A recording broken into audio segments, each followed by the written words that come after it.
When Jason Miller turned 42, he thought he had his life figured out. He had a stable job as a real estate manager in Austin, Texas, a loving wife named Rebecca, and two teenagers who kept their home lively with energy. But in recent years, Jason began noticing something he never expected.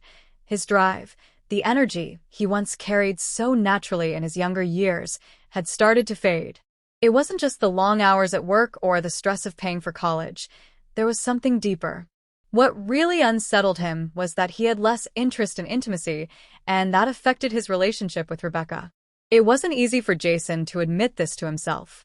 Men are often raised with the idea that they must always be strong, always be ready, and that any sign of weakness is something to be ashamed of. But one evening, after Rebecca gently asked if everything was okay, Jason realized he needed to open up. "I don't know what's wrong with me," he confessed. "I feel tired all the time, I don't feel like myself anymore, and it's starting to scare me." Rebecca wasn't upset. She was supportive. She encouraged Jason to see a doctor, but more importantly, she reminded him that he wasn't alone. Jason decided to dig into the issue himself as well, hoping to understand what might be causing this change in his body and his mind. What he discovered surprised him, and it may surprise you too. As Jason explored medical advice, expert articles, and his own habits, he learned that low libido in men can be traced to several surprising reasons, most of which are treatable and fixable if you take the right steps. His journey became a story not just about fixing a personal problem, but about reclaiming his confidence and his marriage. The first thing Jason learned was that stress plays a massive role in men's desire and energy. For years, he had brushed off stress as just part of adult life. Long work hours, traffic, bills, emails at midnight, he accepted all of it as normal. But the body doesn't see stress as normal. It sees stress as danger. When stress hormones like cortisol stay high for too long, testosterone levels dip, energy plummets, and desire fades.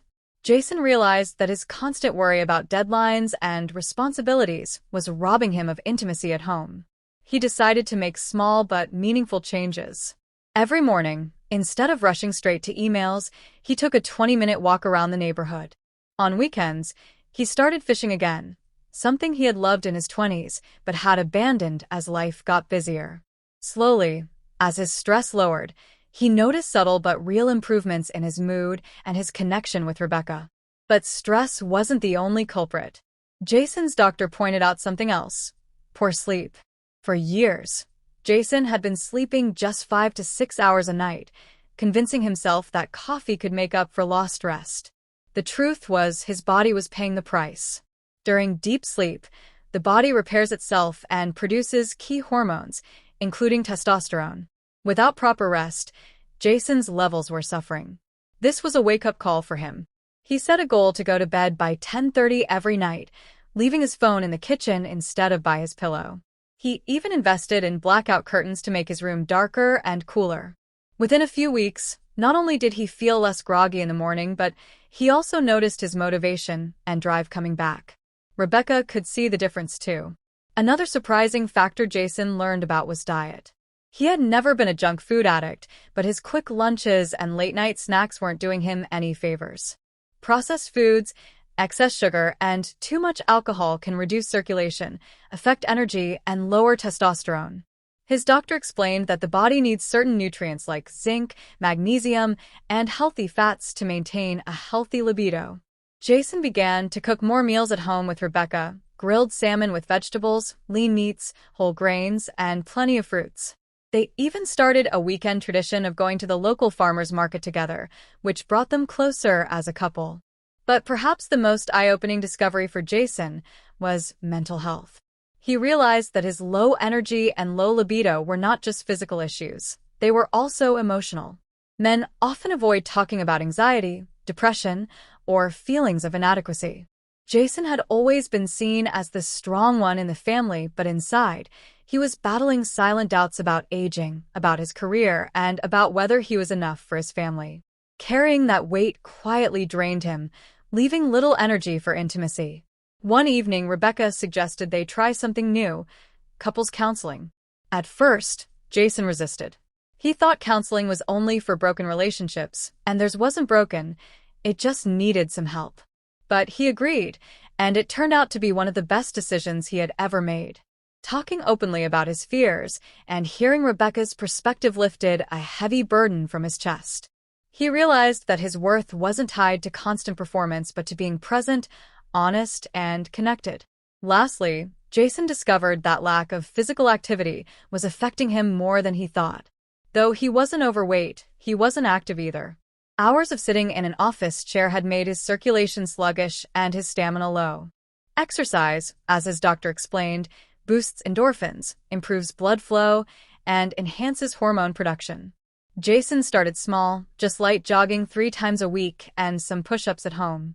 Within months, he felt stronger, more confident, and more alive. By the time Jason pieced all these lessons together, stress, sleep, diet, mental health, and exercise, he wasn't just fixing his low libido, he was rebuilding his life. His marriage with Rebecca grew stronger, his confidence returned, and he felt more capable at work and at home. Jason's story is proof that low libido isn't a shameful weakness. It's a signal from the body and mind that something is out of balance.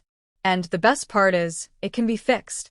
Men everywhere experience these struggles, but with awareness and simple lifestyle changes, the path back to energy, intimacy, and confidence is within reach. If Jason could sit across from you right now, he'd probably say, don't ignore it. Don't bury it.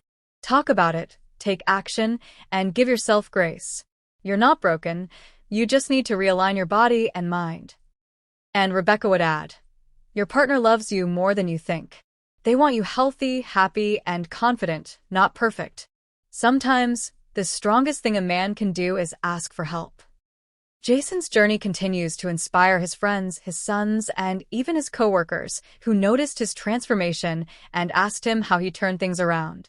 And though his story is unique, the lessons he learned apply to many men everywhere.